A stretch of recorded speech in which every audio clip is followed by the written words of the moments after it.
Okay, well, we'd like to welcome everybody to our webinar. We're sorry we had a little technical difficulty at the beginning there to get everything up and running for you. So it's good to have you joining us. Today's webinar is going to be focused all around saving money and specifically with phone systems. My name is Joe O'Donnell. I'm a senior technical engineer and instructor at Terrapin Technology. And joining me today is Betty Nelson. And Betty? Hey, good morning, everyone. Nice to have you with us. And our special guest, besides Betty, because she's always special, is Benjamin Wadsworth. Welcome to our webinar, Benjamin. Hi, I'm happy to be here. Welcome everybody else. And just to introduce yourself, what's your role at Terrapin? I know we've worked with each other before, but it's nice to know what we actually do. Sure. My official title is Systems Director at Terrapin Technology Group. My division runs several different systems, including audiovisual, security, and most importantly, the topic today, which is telephony, telephone. Great. So that's going to fit perfectly into our discussion today. And it's going to help us to figure out those three ways we're going to focus on today on saving money. We're going to go ahead and turn off our cameras. That way you can focus more on our presentation that we have diligently worked on and try to get uploaded for you today. So I want to go ahead and switch my video off. And that way we can go ahead and get started with what we have to talk about. You know, we had mentioned this in the past with several other webinars in dealing with the COVID situation that we had and the pandemic, that there has been all kinds of information and really just a scurry of activity around working in other places other than your office. So that's where we thought about this specifically coming in with phone systems and how that's going to work with us, because you're working from multiple locations, you're working from home in all kinds of ways, right, Betty? Absolutely. I think a lot of people had a workflow with their phones and clients calling that just doesn't exist any longer. You don't have a secretary sitting outside your door, putting the client on hold and yelling, "Can you take this call?" It's kind of all on you right now. So let's just go for it and jump right in to the deep end of the pool. That sounds perfect. So VoIP or cloud, right? Right. I mean, I personally was like, wait, what? They've added yet a new way for us to have phone systems, but I think they're essentially the same. Yeah, it's interesting. You hear these two terms all the time, and you may think, well, is there something different in VoIP, or do I want to have cloud? Which one do I choose from? And it makes us think it's more complicated than it really is. And I think that's a really good segue into having Benjamin share his expertise in this, in helping us to understand that. So Benjamin, if you had to explain to somebody, what's the difference between VoIP and cloud? What would you say? Yes, absolutely. There is a lot of confusion between the two terms. And to put it simply, VoIP or voice over IP refers to any telephone system that runs on a Ethernet network or the type of network that your computer runs on. So it's basically like a small computer that looks like a phone that does phone services, makes and receives phone calls. That could be on-premise, meaning that you have an actual phone system at your office, or it could be cloud. And cloud is the second term here that does get confused with VoIP. Now, all cloud systems are VoIP, because in order for them to exist outside of your office, they do have to work over the internet, which means they have to work over your data network. So cloud refers to any system that is not physically in your office. It's actually the equipment hosted somewhere else in a data center or multiple data centers, and your phone system connects to them through the internet. Very good. Thanks for explaining that. That was it's an interesting comparison to how that works with each other and those two terms. That's something we get a question on quite frequently. But there is more, unfortunately, in these terms, right, Betty? There's another new term. That's right. It's called UCaaS, which is Unified Communications as a Service. And I feel like there's so many new acronyms about service related software Maybe Benjamin can help explain this a bit for us as well. Yeah, we do like these techie acronyms. That's the geeky side of the industry we work in, right, Benjamin? So help us Yes, out with that one. yeah, absolutely. We'll break it down. The first part of that term, unified communication. So originally telephones were really just telephones. They rang, you picked it up, you talked to someone, you hung up. In modern times, that technology has changed considerably. So now when you buy a quote unquote phone system, there's typically a lot of other items involved with that, including computer applications, conferencing applications, video, conferencing. All those go together, and today they're typically referred to as unified communications. All the different ways you communicate, all brought into a single system. And then the second part of that, as a service, like a lot of other as a service terms out there, refers to the fact that you don't actually own this. You're basically paying typically a monthly fee to acquire this service. And when you don't want the service anymore, you stop paying for it. Interesting. Very good. Well, thank you for demystifying those terms for us. Those are terms that we see come up, and as we talked about, our industry is littered with all of these acronyms that seem to change frequently. But I guess the big question is why switch services now? What's the big deal with that? Betty, well, you had some thoughts on that. Well, yeah, I hear a lot of people say, I have a phone system that's not very old. So what should I do? What am I supposed to do? Because they're not working in the office and they really do want a solution that follows them around. You're spot on. Yeah. Prior to the whole pandemic, we had a phone on our desk. It provided all the communication we need. Someone would call us, they'd leave us a voicemail. We weren't around. We'd call them. We have a little call log, our history, what's going on. Our phone numbers on our business cards and our email signature. And that's how we communicate with people. I come to my office, I make my phone calls, I answer my emails, I call people back. And we just kind of took for granted that I went to the office, I worked from there, and then I come home and I check my messages when I return. Or maybe yours was a little bit newer. You'd get a little email message with an attached WAV file so you could listen to it. But those phone systems were, I think we talked about this before, they were an investment.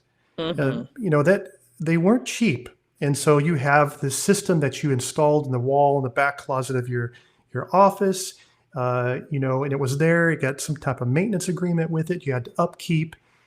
You had phones that had to be purchased to go along with it, the servicing of it, the maintaining, like when people left and came or call, who's going to forward what and whatnot.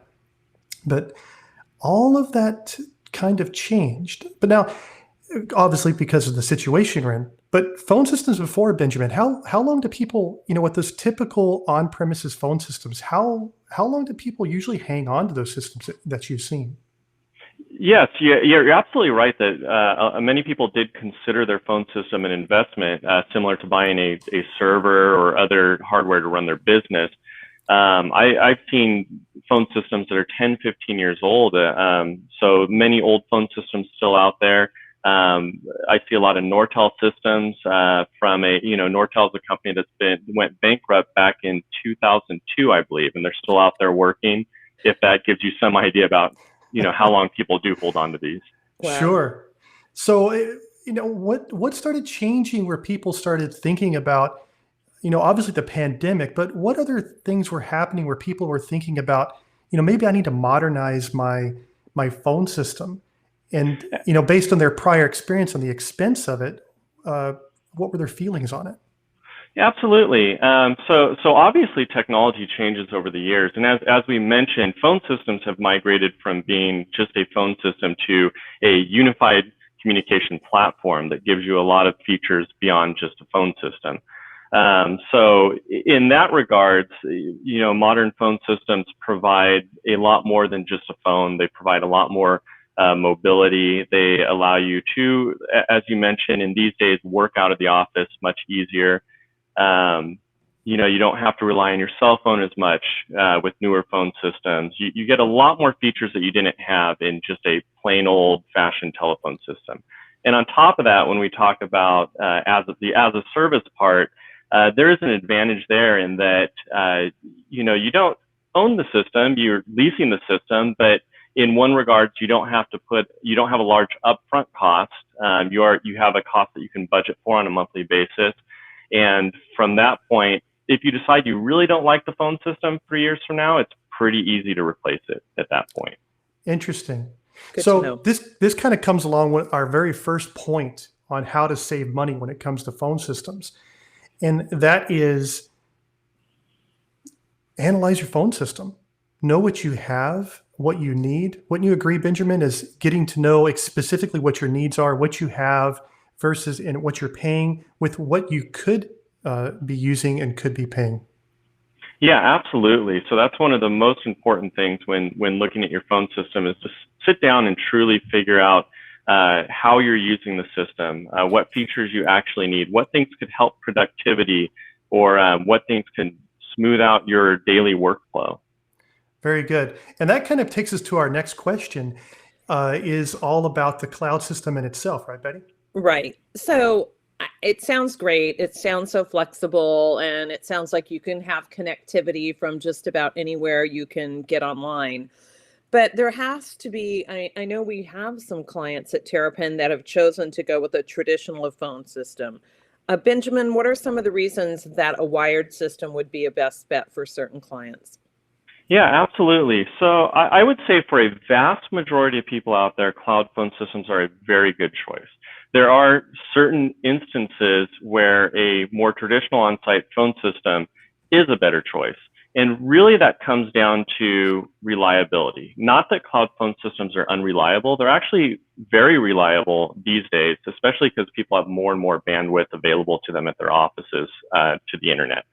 However, cloud phone systems do rely on the internet. And as we all know, the internet is sort of the wild west of data. Once it goes out there, there's not a whole lot of control. Whereas on an on-premise phone system, you completely control the system. You control every aspect of it. You can control when you do updates. You can control exactly when you have downtime. You can keep backup hardware. So if something broke, you can replace it immediately. So where an on-premise phone system really fits is when a particular business has a absolute need to have 24/7 uptime reliability of their phone system. We see this a lot in especially medical practices where it is a life safety issue, where they do need to have someone that can answer a phone at 1 in the morning with ultimate reliability. And that is where having that premise phone system is a better choice. Good. Thank you for explaining that. That's actually very helpful to know because you hear this, well, everything should be moving to the cloud. But this goes back to what our first step was, is analyzing what your needs are so you can make a good decision based on that analysis.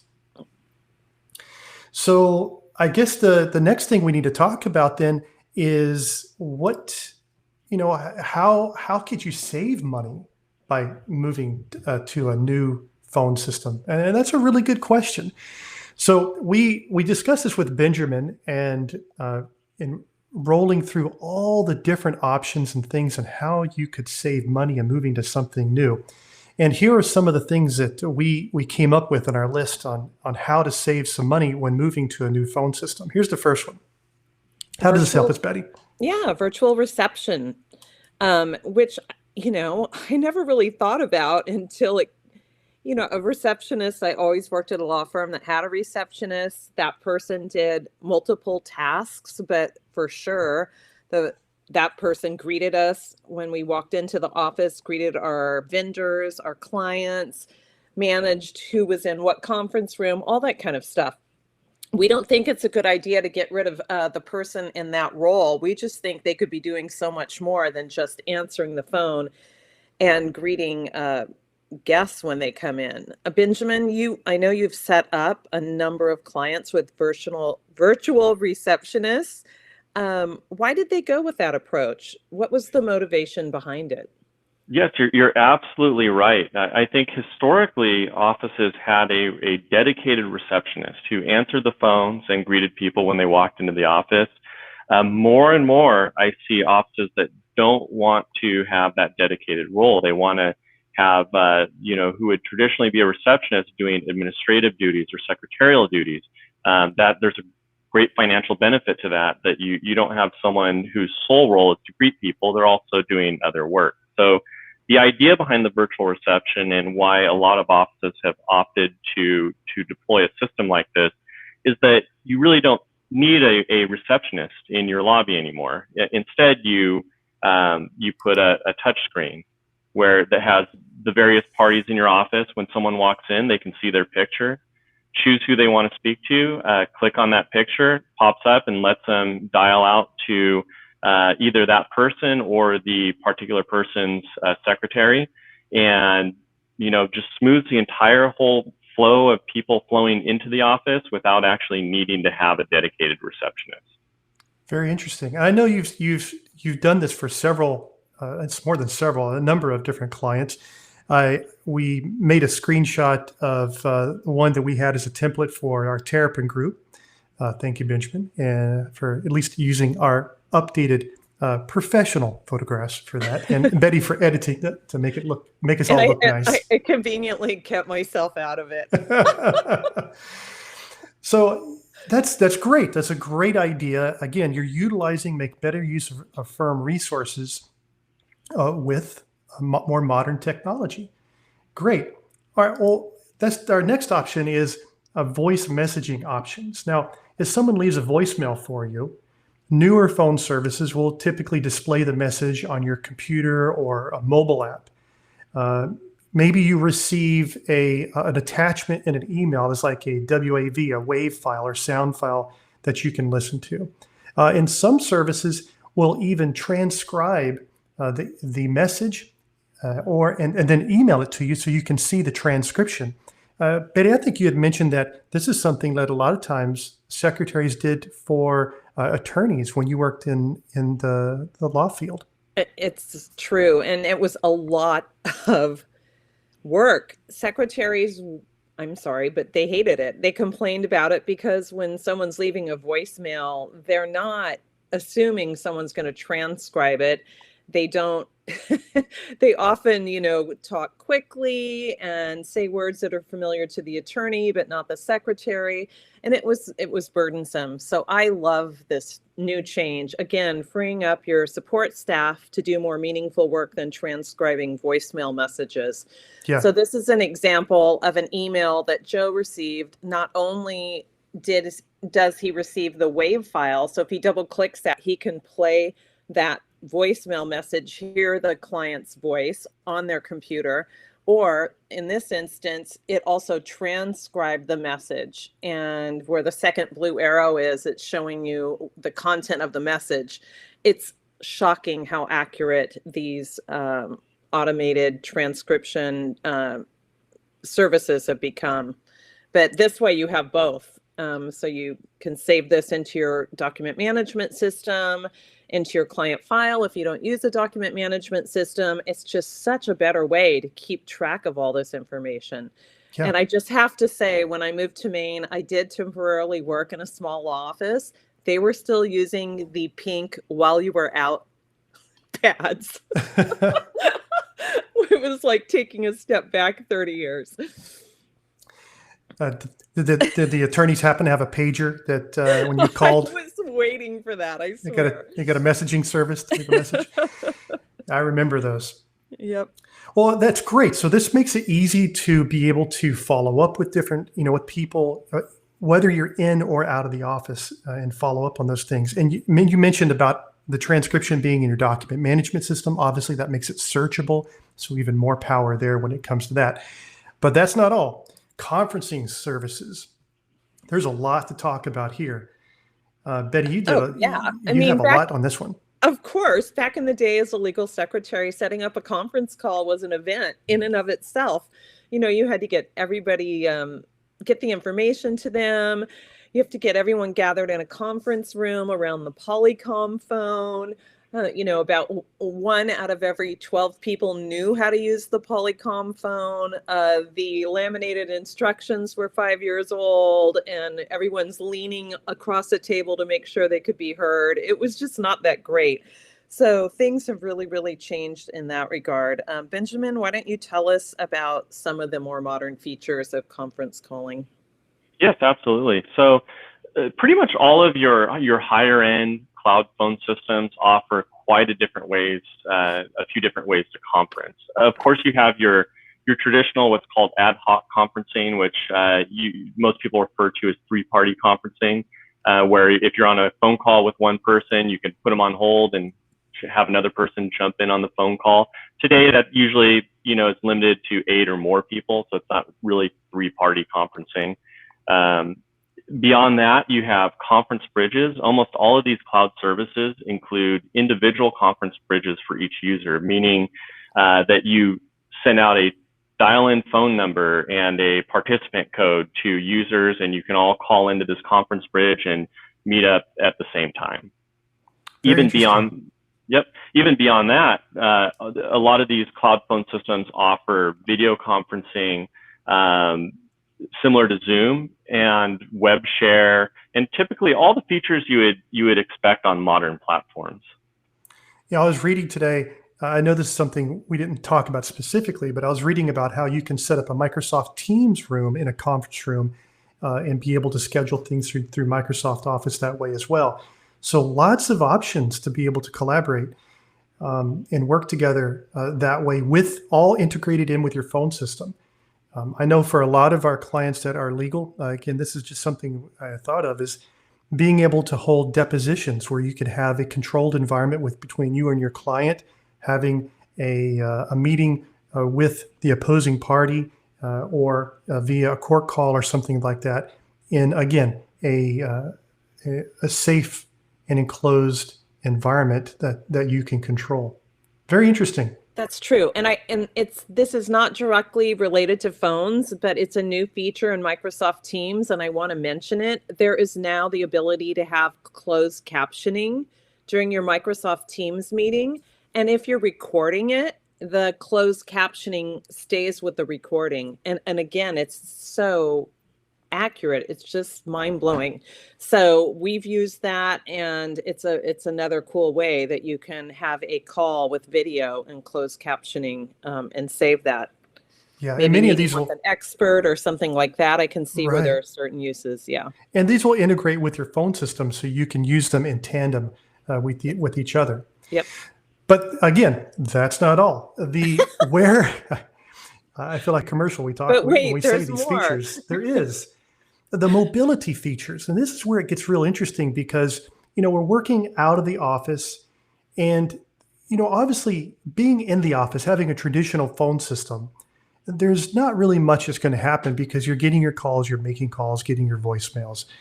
But this is one of the most beneficial options of moving to a new system. This is where you're going to have an application that you can have installed on your computer or on your mobile phone or on your tablet, or etc. And essentially your phone calls can be made or received to wherever you are.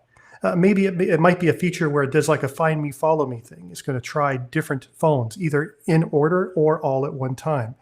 Or if you have your mobile phone and you bring up the app, you can make a phone call using your cloud phone number and be able to work that way. Or because it's a cloud phone, you could take your phone from the office, plug it into your internet at home, and it's like nothing ever happened. You have all your calls going in and out. But there's a lot of different things that go along with that. Now, Benjamin, we had talked about some of the packages and things that are required and how to make all that work. Do you have a little bit more detail on just some of the mobility features and what packages are available when people are looking for that type of service? Yeah, so the mobility is really where cloud phone systems shine the most. Of course, because they're decentralized, they're not tied to your office. They really function anywhere that you have internet connection, which is fantastic, especially when you don't have the ability to work in your office. Mm-hmm. So as Joe mentioned, you do have desktop applications that you can load, and you can actually use those applications as a phone. If you connect a headset to your computer, you can make and receive phone calls from your laptop, whether you're at home or whether you're even traveling in a hotel. You can take your physical phone and plug it in at home, or if you choose to, you can carry it around with you and plug it in while you're traveling. You can also have applications that run on your mobile phone that give you full access to your business phone system from your mobile phone. So this was an example I had on the screen here. Sorry, Benjamin. I was just going to mention that you're talking about the mobile app. This is a screenshot here of the application that shows up on my computer. So I could actually make phone calls from my computer. I don't even have to have a physical phone or even my mobile phone. I can do it right from my computer, right? Absolutely. Absolutely. Yes, you don't even have to have a physical phone these days. If you choose not to and you prefer to work 100% from your computer, you can completely nix that phone off your desk and work straight from your computer or your laptop. If you travel a lot, you can do all your telephony and your computing needs right on your laptop. So we talked about a lot of these features, and we found two services that we hear very commonplace in this discussion that come along. And Betty, why don't you talk about these a little bit between you and Benjamin? We discussed these quite a bit. We did. And I was a little shocked going into this. I kept thinking there'd be so many services that were popular that we'd have so much to talk about. But during our initial call with Benjamin, he really broke it down saying, yeah, you can go to Costco and buy a cloud phone off the shelf if you'd like. But in terms of business continuity and really having a reliable system, these are the two that most customers choose. And yet they're completely different. And Benjamin's going to explain that to you soon. In the next screen, I put together a matrix kind of showing you how similar they are with all the check marks. And I chose that funny graphic of an orange inside an apple because Joe was saying they really are like comparing apples to oranges because they work so differently.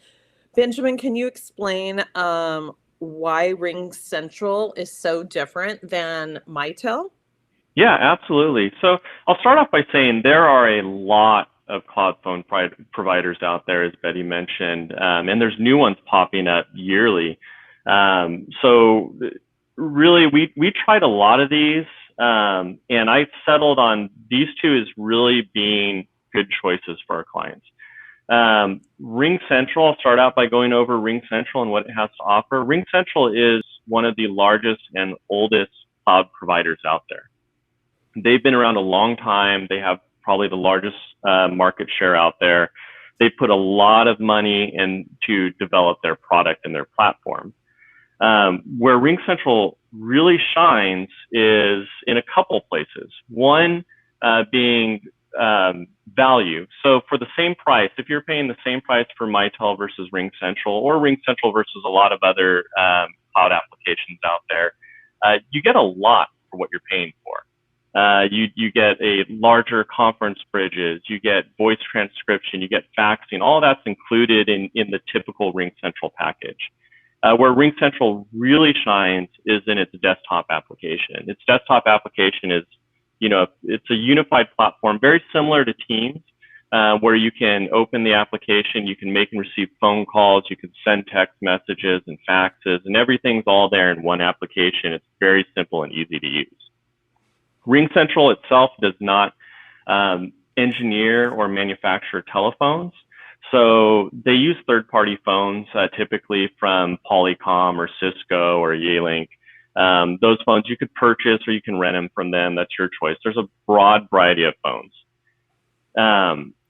Now, Mitel, on the other hand, the Mitel MyCloud Connect platform is something that Mitel actually purchased from ShoreTel in 2018. So that Mitel purchased ShoreTel specifically for this platform, and there's a lot of reasons behind that. Really, the cloud platform on the Mitel side is based on a ShoreTel on-site platform. It's deployed in the cloud and it's optimized to work in the cloud. It works very much like a traditional phone system, whereas RingCentral is really a paradigm in and of itself. Your quote-unquote old telephone guy wouldn't even recognize RingCentral if you went in and looked at the platform and tried to figure out how to configure it. Whereas Mitel's going to give you all the options that you expect from a business phone system, and it's going to work the way you expect it to work. Mitel does produce proprietary phones. And the phones, this is a big benefit on the Mitel side, is the telephones themselves integrate very tightly with the system. So whereas RingCentral, to do certain features like look at your voicemail, you can't see your voicemail on your phone. To do certain features on the Mitel phone system, you'd have a button that you can press to do it, whereas RingCentral, you may have to dial a star code because those phones aren't made specifically for RingCentral, whereas Mitel, the telephones, are specifically made for Mitel, and they work very well within the Mitel system. Benjamin, I have a question. So if I chose to have a really modern system, I'm not tied to the concept of having a phone on my desk, can RingCentral work without a phone? Could you do everything through your computer and your mobile phone? Absolutely. Actually, both systems, Mitel and RingCentral, you could work completely without a phone system. Now, between the two, RingCentral really shines in that aspect. So, I mean, this is where I think we talked about analyzing your needs, and where speaking to an agent that can actually talk to you about what the benefits of both products are, and figure out where it would actually fit with your firm is very beneficial, because RingCentral really does shine in that regard. If you want to work with no phone, RingCentral is a really good way to go. If you want to work with a phone, and that's, you know, that's what you're used to, you like having that phone on the desk, Mitel is a better option because their phones integrate very well with the system, whereas RingCentral, the phones do not necessarily integrate as tightly with the system, but their desktop application and their mobile applications are fantastic. So it sounds like you'd want to know what your users are, you know, what their expectations are, and what they would be more comfortable with getting their work done. Absolutely. Absolutely. Very interesting. Well, thank you for sharing that. That's a good comparison, and it helps kind of, like we talked about before, demystifying the whole cloud phone, wired on-premises phone, you know, VoIP, all these different terms and the technologies that are involved with it. And that kind of takes us down to just a recap of the three things that we found in this research that we did on phone systems to help save you. And really, that's what we talk about, more than just money, because it comes down to utilizing, obviously, your firm resources more efficiently and effectively. Sometimes that may depend on the type of business you're in and what you're going to be utilizing and what your expectation is for your clients, like if you're in the medical industry or not, or if your firm is mostly mobile. And then second is the efficiency that can be obtained.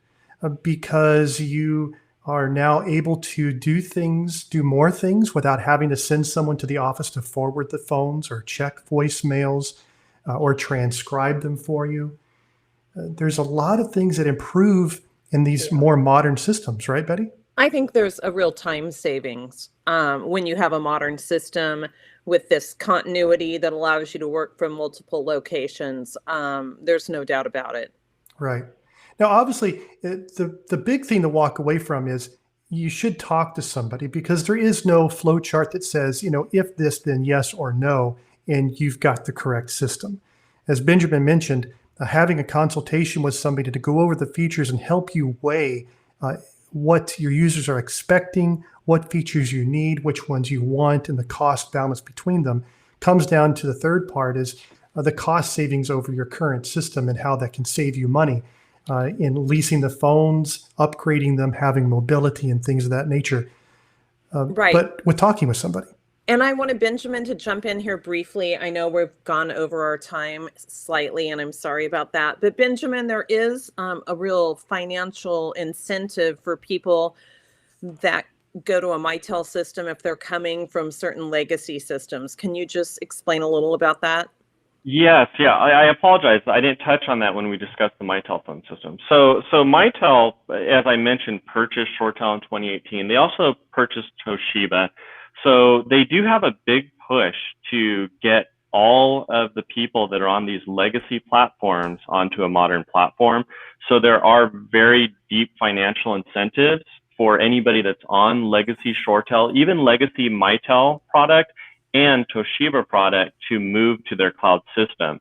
They are offering discounts around $18 a user, which is down below what you pay for even the bottom dollar cloud phone systems at this point. Great. Thanks for sharing that, Benjamin.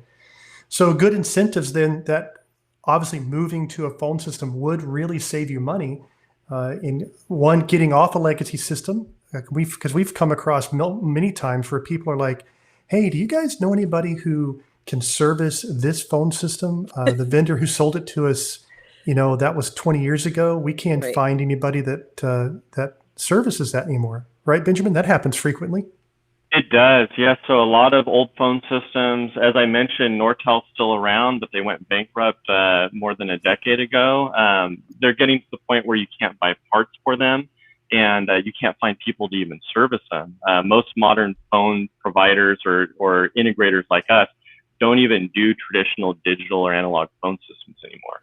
So again, Wow. something to keep in mind, because the servicing or maintaining of it could be eating more money than just moving to a more modern system. Yep. Definitely. Yeah, and I'll interject one item here too concerning cost savings. So if you look at the monthly cost of a lot of cloud phone systems, especially if you're getting a pretty deep discount on it, and you compare that, depending on your particular situation, if you compare that to what you're paying your ISP for your phone connection, for that connection where your on-site phone system is able to connect to the outside world, oftentimes it's a wash, or sometimes you can actually save by going to a cloud system. True financial savings when you compare them side by side. Wow. You can't beat talking money. That always perks up anybody's ears. And you can say, hey, you can move to something brand new and it won't cost you any difference, or we'll save you money. That's a great. Makes me want to great- buy a car. It does, right? Sign me up. Well, very good. Well, Benjamin, thank you for joining us today and sharing your expertise on that subject. There's a lot. Obviously, there's a lot more than we could cover in 30 minutes. So if you're interested in hearing more, have more questions, or would like a consultation, feel free to reach out to us at info@terrapintechnology.com. Either myself, Betty, and obviously Benjamin is available to help answer questions and point you in the right direction so that you can save more than money with phone services. Thanks for joining us today. Thanks, everyone. Thank you.